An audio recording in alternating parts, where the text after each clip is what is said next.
Welcome back to another exciting, intriguing, and insightful episode of the Me&my Health Up podcast. I'm your host, Anthony Hartcher, your well-seerge, your joyful journey mentor, your mind coach and nutritionist. This episode today is with Michelle Chung, and it's recorded on her podcast, which is called Love, Life and Energy. Yes, terrific podcast. Check it out. It's all about love, life and energy, spirituality, relationships, and I'm on there as a guest. And I thought I'd share the episode on the Health Up podcast because we explore the root causes of illnesses. We look at physical and mental illnesses. We talk particularly about mental health. We talk about anxiety, ADHD, bipolar. We talk about depression, and we talk about gut health. We discuss the attachment to labels, the attachment to diagnosis, and we talk about how to break free of limiting beliefs. So without much further ado, I'd love to welcome you into this discussion I'm having with Michelle Chung. Hello and welcome everyone to Love, Life and Energy. I have another incredible, amazing special guest, Anthony Hartcher.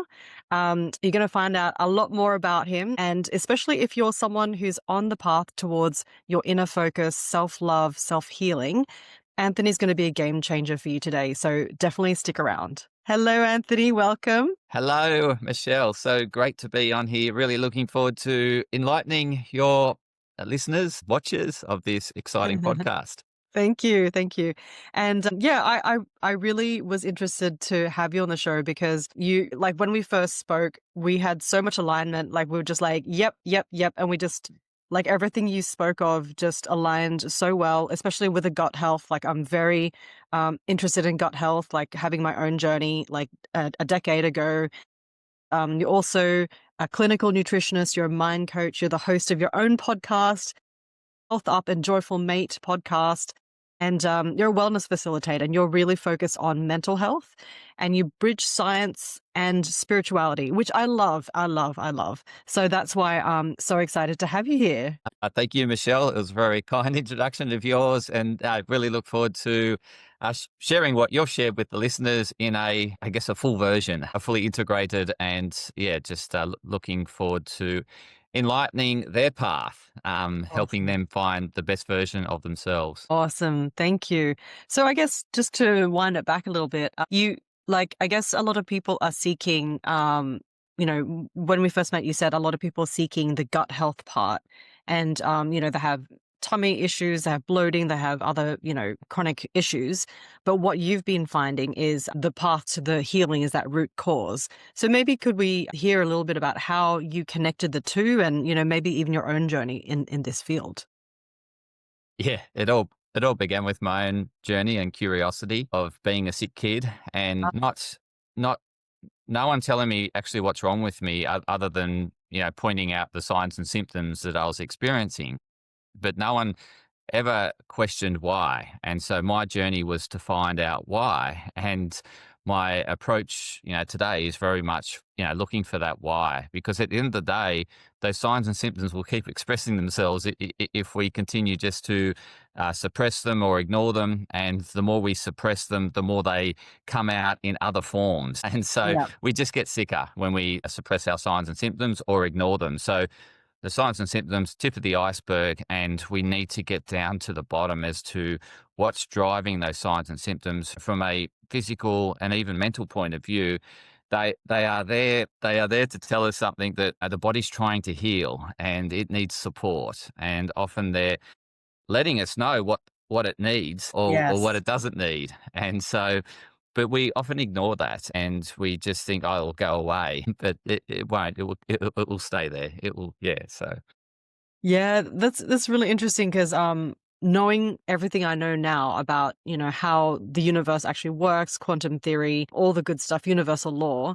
And then when you're in the state of pain, chronic illness or inflammation or whatever it may be, there's no way you can kind of connect the two, right? So you kind of have to make it digestible, pun intended, where you go back to addressing those physical symptoms, because your body's actually, like what you said, is really trying to guide you and trying to give you those clues. But we're so much in this mindset of, I'll just take a pill, I'll just keep on at it. I don't want to be weak. I just got to be hardcore and just get back to work, right?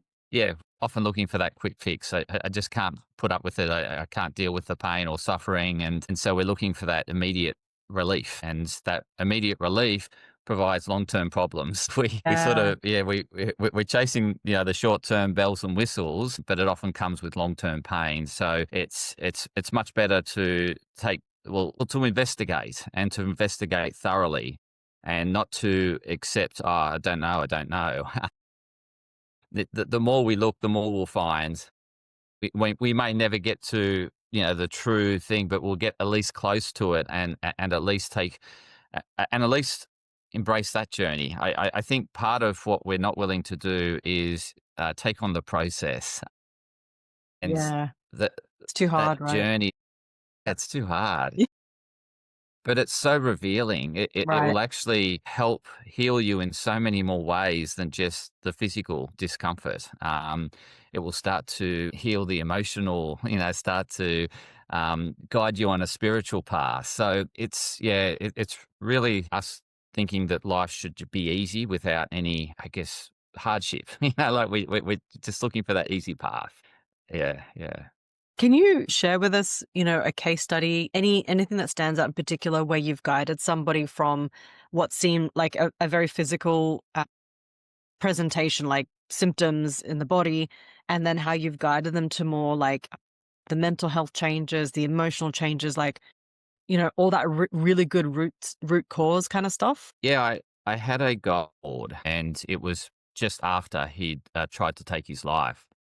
And he was obviously in desperate need for help. And it was his third time he'd been in the psychiatric ward in 2 years. So it was, like it was really, I guess, you could say rock bottom at that point in his life. And he'd been through all the psychiatric process, like, going around to see all the different specialists.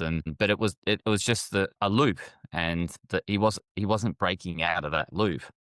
And it was because he was running away from his shadow, his, disowned disowned part of him, that he essentially wasn't loving, and he wanted to escape it. And the pain became too great because, as you're probably, very much aware, what we focus on just gets bigger, right? It just Yep. expands. Yep. And so if we focus on that disowned part and the hate towards it, it overwhelms us, and it became his life. But he had so much more to give, and hence why he didn't stop looking. And so my journey with him was facing the shadow, the side of him that he was disowning, disliking, and getting him to, first of all, own it and then love it. And he went on this path where we just went, we've been working together for a good 2 years now. But after a year, he was really solid, and I wasn't concerned. But obviously, in those early days, it was still very. It was a bit like walking on eggshells in a sense, because he was at that point. So it was a long journey, and he embraced it. But now he's flying free. Like I rarely hear from him. Like I was, obviously we're in close contact in those early stages of working together. But now I don't hear from him for like it's probably been a good 6 months, and, Oh, and, that's a and so, good but thing. yeah, yeah, it is. It is.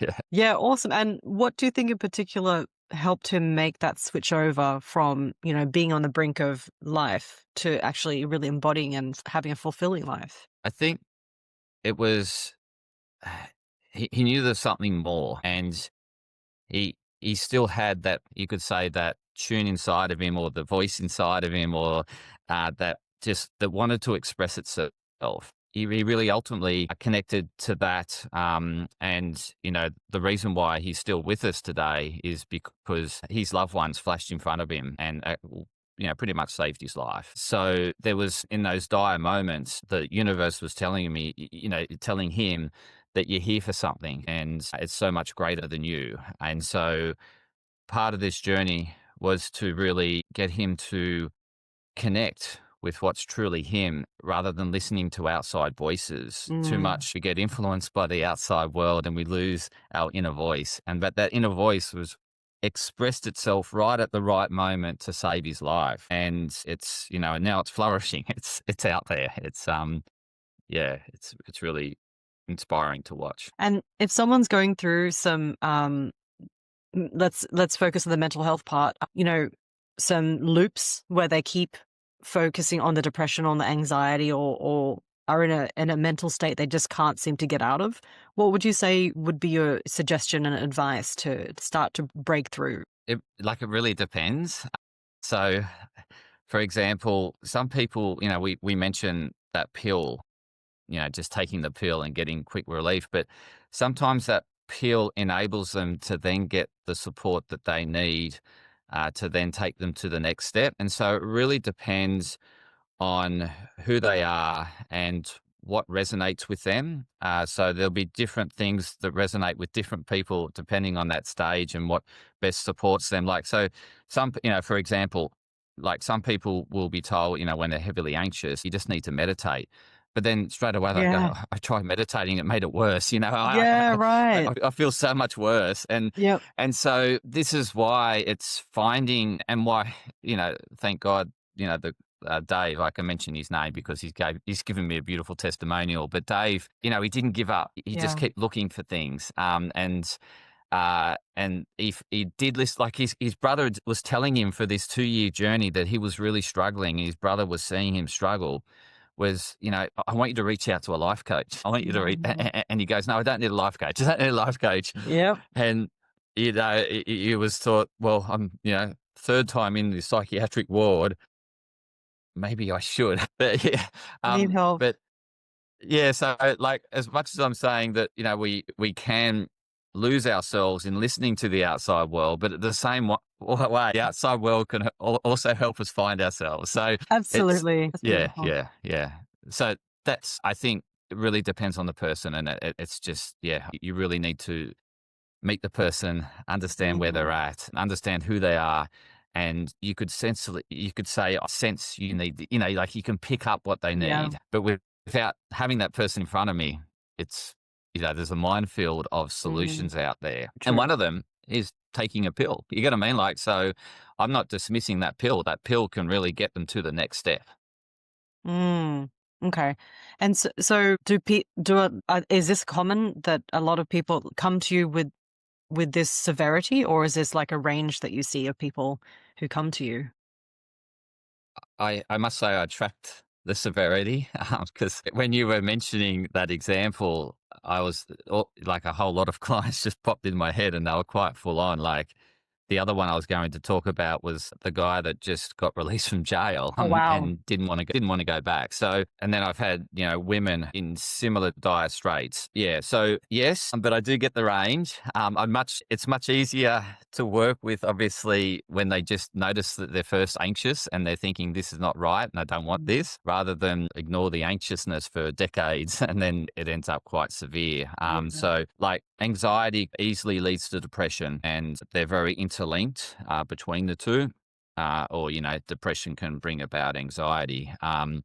So there's a full spectrum. And yeah, I can work with anywhere on the spectrum, but I guess my magic is probably best served in the more severe cases. Okay. And can you give us like a bit more of a detail, like for anyone who doesn't know anxiety, depression, what makes them different? What are the signs? Like, how do you know you have either or both? Is that possible? Yeah, you can certainly have both, and they're both, we all experience it, and it can be quite daily or periods of the day. I think that the best defining thing is being stuck in it. It's like, so it's not to like say that you should never be anxious or you should never be depressed. And it's the same with bipolar and all these things, autism and everything like this, ADHD, for example. We all experience it to some degree over our lifetime, all Mhm. of us. What the problem is when we're stuck in it and we can't see a way out. That's when it becomes problematic. But it is natural to seesaw. It's natural for our moods to fluctuate. It's natural to wake up and feel that this isn't a great day for me. Like I don't feel good, but it's telling you something. It's the same as the anxiety. Oh, I feel a bit flustered and overwhelmed, and but it's there telling you something. You've taken on too much. Yeah. Like it's the depression. You're focused on things that aren't you. You're trying to do everything for everyone else as opposed to doing things that resonate with you. And so they're there to tell us a message, and we need to uh, realize that it's normal to have these periods, but it's when we're stuck in them and can't and feel that we can't get out is when we need to do something about it. The waves of all mental health come and go with all of us. So I don't feel that once you get diagnosed with something that you're stuck with that for life. It's not like that.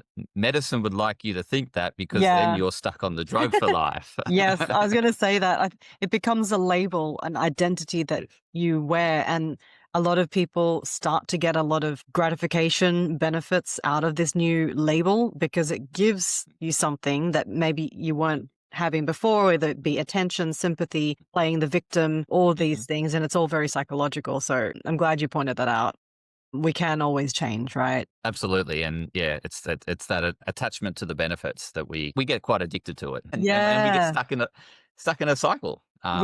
Yeah, yeah, yeah. Would you say that's like one of the biggest things to notice, or one of the biggest things that you see is that when people are really resistant to shifting towards health and homeostasis, that people are actually really addicted to that particular identity or benefits? Yeah, 100%, You see that? 100%, Yeah, and okay. yeah, Yeah. yeah, yeah, but yeah, that they might not see it. Yeah, The 100%. I think it's kind of a gener new thing. Yeah. Yeah, yes, yeah, yeah, Yeah. yeah, Okay. but certainly I see it a lot with the younger generation. Getting very attached to labels, and so they'll come Mm. to me and say, I'm bipolar. This is who I am. I'm I'm bipolar." Well, I'm yeah. thinking, "I'm bipolar too." Like We we all share are. this in common. Yeah, Yeah. we all are. Yeah. Absolutely, Yeah. absolutely. Yeah. Yeah, yeah. Okay. Yeah, so yeah, and but it does. It brings exactly what you said. It either gives them, sympathy, it gives them attention, it gives them monetary benefits. And then they get quite addicted to that. Yeah. But Yeah, I was gonna say that, it's almost like it becomes this identity that you have to defend with your life. Like, I've known people who one woman was like, "I have brain damage." And it's like, well, there is an ability to heal, but if you keep saying, "I have brain damage," then that's self-perpetuating that loop, right? And not playing down the severity of someone's situation. Of course, we never wanna do that, but when you're, like you said, focusing on that, let's say, negative, or focusing on that particular identity, then you are reinforcing over and over again. And there's another, I've known people with bipolar, and they have a very much an identity, a community even, where they're like, we are bipolar. And I'm not sure if I even want to go into the transgender part, but it seems to be a really big thing these days, right? Whereas, like, I identify with this particular way of being, this particular lifestyle. And then if you change your mind, then all of a sudden it's like, oh, well, I can't change my mind because I'm kind of stuck with that. Like, even with my hair, like, I've had pink hair for such a long time. When I went back to black, normal, I actually didn't feel myself. I actually do feel more comfortable when I have a certain look. But, and I did question myself, is this my identity? Am I playing a role, or do I truly feel authentic in this way? Is that what you're seeing as well? yeah, and I think we also need to note that our values change as well as we go through life. And Yeah. so as we transcend, what we value also shifts. And so there's that journey of finding who you are, but then that can morph and change depending on our environment. And I think the environment today is very different to what I grew up in. And so, Yes. Yeah. like, a lot of what you're sharing, then people had no idea that that was even a thing, right? Like, even like bipolar and stuff like that. Like, I don't think I had anyone that I knew. I mean, I didn't know what bipolar was until I studied it, right? But so I certainly didn't grow up with anyone that, or if they had it, they certainly didn't share it. And a lot of this transgender and gender identity and things like that, that wasn't a thing when I grew up. Well, it No, certainly yeah. wasn't spoken about. It may have been there, but it wasn't spoken about. And yeah, so I guess, more aware of this today, and people do find an identity with it because they relate to it, and they'll go on a journey with it, but that will help them find themselves. Like, Mm. so it is a matter of going, I guess, following your heart, provided, that's what's pulling you, as opposed to people telling you and you think you need to, or you think this. I think that's part of the issue today, is that we're not connecting the heart brain Yeah. well. So Yeah. because we live in this very busy world, and so in a high beta state where our brain waves are super active, we're disconnected from the heart. And so we're in this world today where it's not really heart led. It's very too much in that thinking part of the brain, and we get stuck. And this is a lot of this anxiety. We live in a very anxious world. The media likes to drive this anxiety. And, consumerism is also driving anxiety. So yeah, this is, I guess, the world we live in, and it's a very different world to what I grew up in. Yeah. Do you think it's, well, I guess in a way it's helpful to have that, I won't say label, but to be diagnosed, let's say. It's helpful to be diagnosed because then you can breathe a sigh of relief and go, "Oh, it's recognized. Oh, I'm not abnormal. I'm not freakishly weird," right? It's almost like that comfort in knowing that this is a thing. But then I suppose the danger would be in identifying too much with that thing and going, "That's all I am, and that's the maximum capacity of it," and being stuck in that. I feel like that's the danger zone, would you say?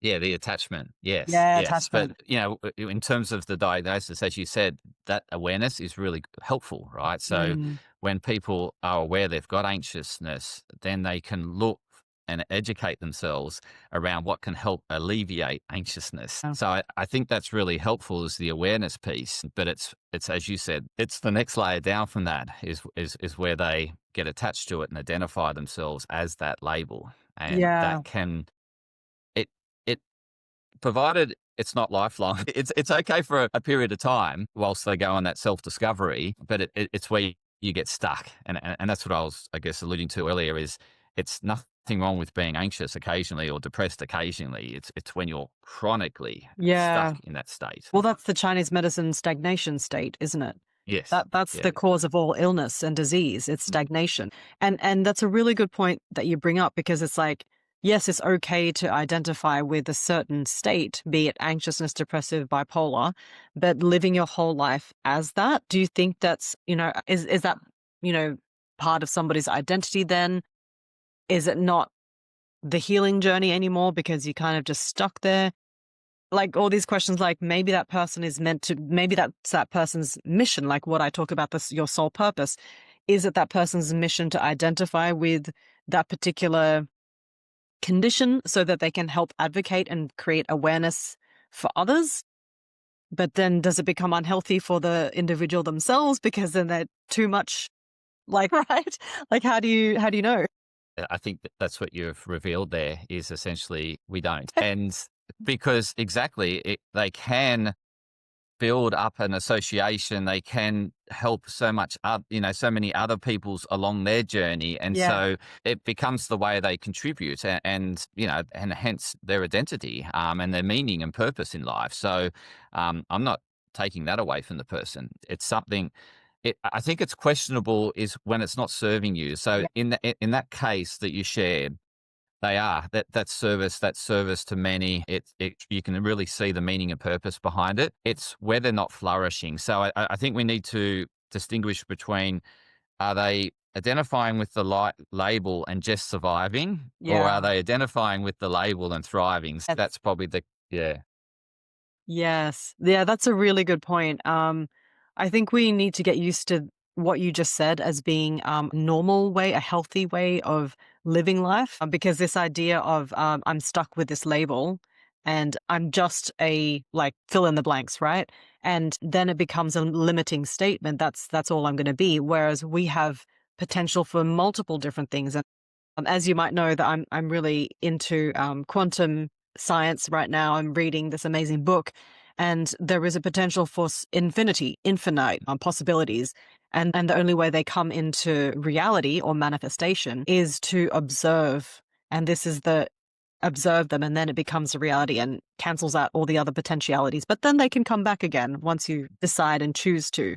So I think it's a really powerful way of starting to shift our perspective in humanity, because a lot of things that we grew up with, don't exist anymore. And all this new science and new philosophy has come into ways of being. What are some of the most powerful tools that you can recommend to anyone who's wanting to improve their mental health or trying to bring back some homeostasis into their life? Yeah, I think it's really empowering and educating yourself. So it's certainly going out there and looking for people that resonate with you, and the message they're sharing aligns with who you are. So it's really going on a journey in connecting with those that are going to inspire you and help you on your journey. So yeah, that's what I reckon, that you just got to explore. And I think part of the thing today, we just want the answers, Yeah. but I think part of the excitement is the not finding the answers and going down all these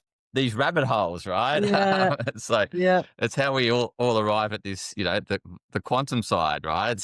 Because it will all eventually lead there. But yeah, but I think that's the other thing is, I just want to know, I just want the answers, and Yeah. that's very much a survival thinking. But a thrival state is realizing that I may never find the answer, but I'm okay with that. I love that. And that's constantly inspiring me to grow and to look and to continue to be curious and to learn and learn and learn. And so I think, when you're saying that you just want to get out of this state, or you want to break free, or you're looking for the instant gratification, it's all survival mechanism.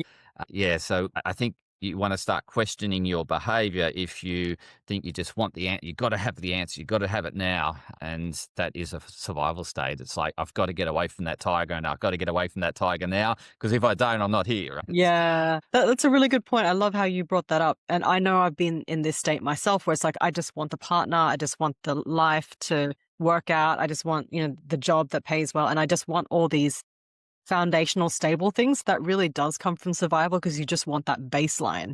And I like it how you've created, living that journey, enjoying that journey in a new kind of perspective. Because, how many times do people say, just enjoy the journey? It's not about what at the end. And you're like, shut up. You're like, yeah, okay. You're bored of that statement, even though it's kind of true. But that's like a cool way of starting to go, oh, I'm not surviving anymore. I'm in thrival state. I love that. And now I can actually, take my time with this. That's super cool.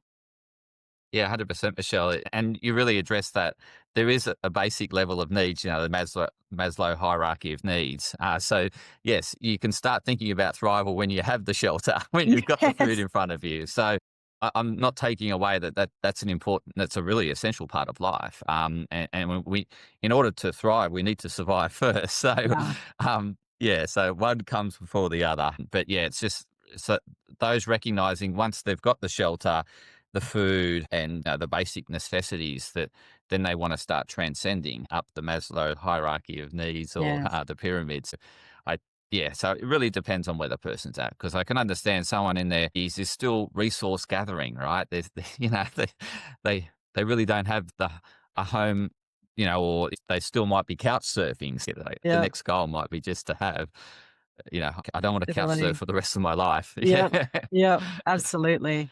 Absolutely. And you're an author as well. Can you share a bit about your book? Because pretty much all we've been talking about is in your book. So can you share about that? Yeah, absolutely. So it's feeling broken. It's the pathway to self love and healing, and it's very much what my clients go on. Their journey is that they come to me in pieces, or perceived pieces. And what I help them see is that they're complete and whole as they are. There's nothing more that they need or want. Everything's there. It's just a matter of helping them find it. That's the book, is taking someone that feels in pieces, like, anxious, anxious, and thinking that life's unfair and it's too tough, and why me, and that sort of, as you described, as that victim mentality, or the looking for sympathy mentality, is very much a survival state, right? So this book is helping them go from that survival to thrival, to find who they are. That's a lifelong journey in itself. So it's constantly evolving too, as you, I guess, transcend through life. So that's very much the path of the book. I'm in a stage of rewriting it. So I was unhappy with the draft because I've never written a book before. So I've now got a professional author, or I guess a book coach, to make sure that I can actually publish something that is really helpful. At the end of the day, I want it to be helpful, as opposed to, yes, Anthony's an author. Yeah. Yeah, Yeah, I, I, absolutely. I, I don't want to identify it as just an author. I want to actually produce something that's helpful to people. Yeah. Like a guidebook that people can really Yeah. like rely upon. Yeah, that's awesome. Yes, correct. That's Yeah, awesome. yeah, And so just to summarize, I suppose it's like what we want to do is like you'll come in presenting with symptoms because your body is the true barometer that's showing you where to focus on next, and then being able to kind of like reflect, analyze, observe what's happening, and that to understand that the real root cause is these emotional mental health parts of us that if we choose, if it's, choose your own adventure, if you choose to take on the mission, right, that this is really going to be able to put us on the path towards health and stability. 100%, 100%. And like, I could just, I'll share a little bit of my story. Is that my disowned parts were the ones that were bullied, right? Mm, Um, we've but all had those that. bu- but I've realized that those bullies were making me aware of something I hadn't loved, and to help me love it. So that was my journey, and I realized in time that everyone sees the world differently, and that we are complete and whole as we are. So yeah, so I think the sides that you'll connect well with are the people where you've got admiration, where people have, oh, I love your hair, or I love this about you, and so you'll connect with that because people are and in admiration of it. But then the stuff that we disown are the stuff that gets bullied.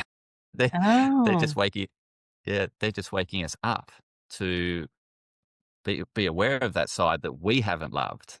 well, that's really Um, interesting.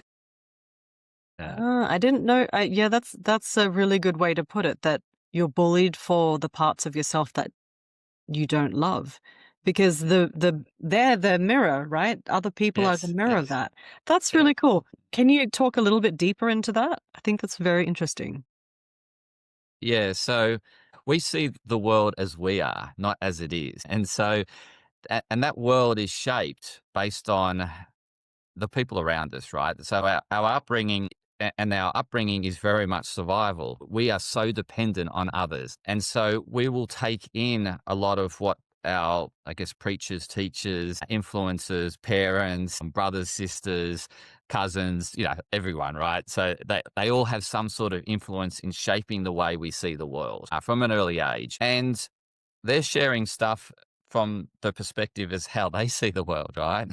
And so what they admire in you is something they admire in themselves. And so they're sort of, I guess, passing that on to Yeah. you. And so that they will share with you the stuff they love about themselves, and Mm. they will wake you up to the stuff they haven't loved in themselves. And That's so, so simple, yeah, but so powerful. yeah, it is. It is. It is. And so, our journey is to realize that, well, and this is the thing, we have this lens, and this lens is constantly being shaped by the outside world unless we step in and start to shape it ourselves and start Mm. to get off that, that, I guess, was it the opaque? What's opaque? There's clear, right? So Yep. we want to see the world as it is, which is clear, Yeah. right?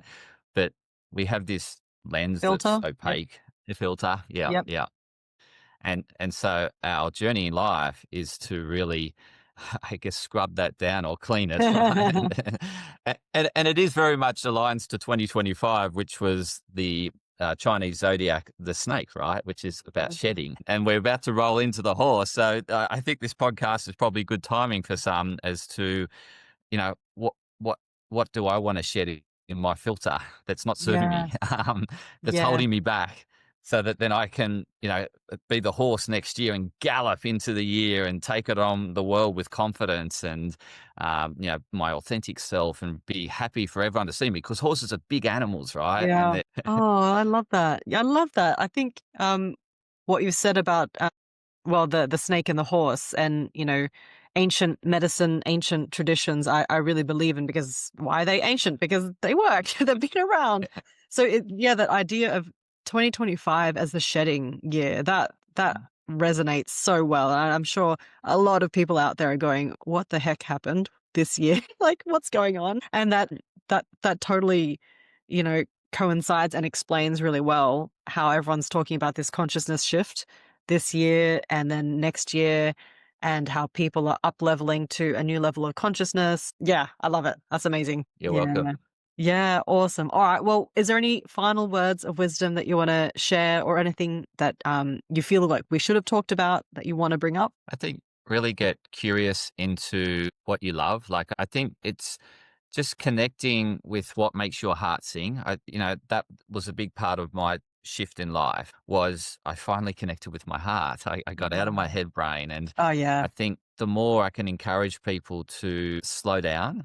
reflect. Again, that's part of the shedding process. We've got to be aware of what needs to be shed in order to shed it, right? So, Yep. and that requires slowing down and reflecting. And I think, COVID was that worldwide event that we all needed. It needed to Yeah.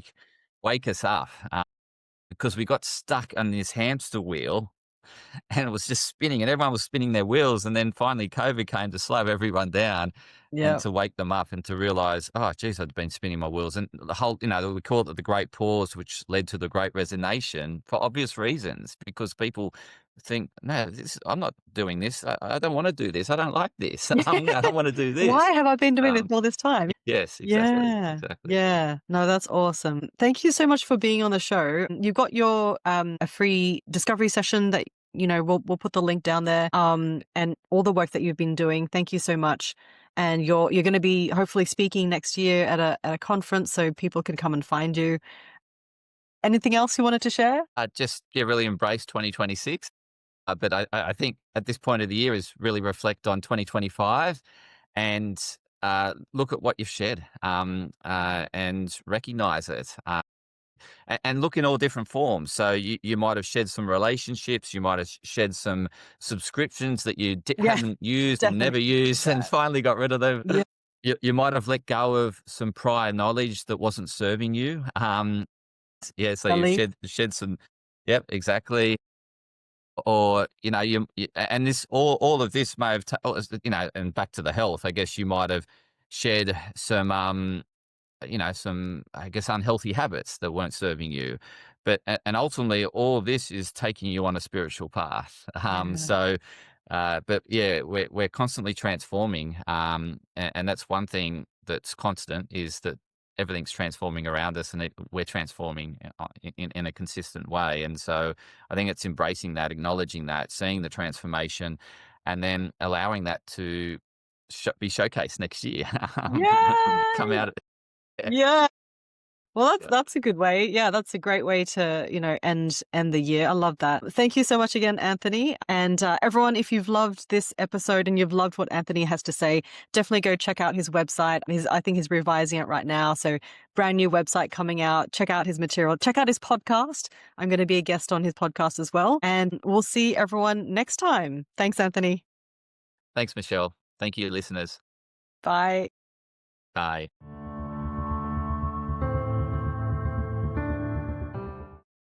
Podcast disclaimer. This podcast and any information, advice, opinions, or statements within it do not constitute medical, healthcare, or professional advice and are provided for general information purposes only.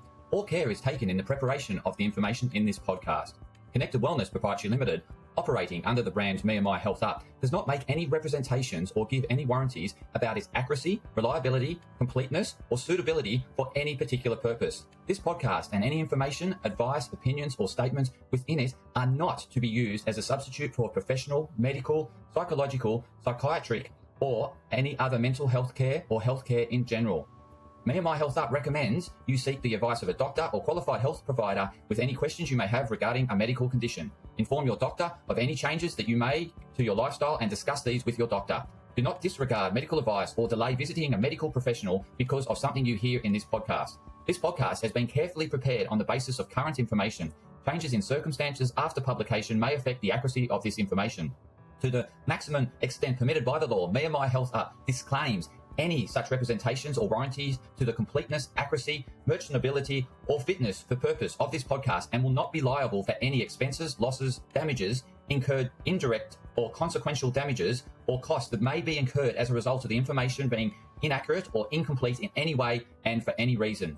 No part of this podcast can be reproduced, redistributed, published, copied, or duplicated in a form without prior permission of me&my Health Up.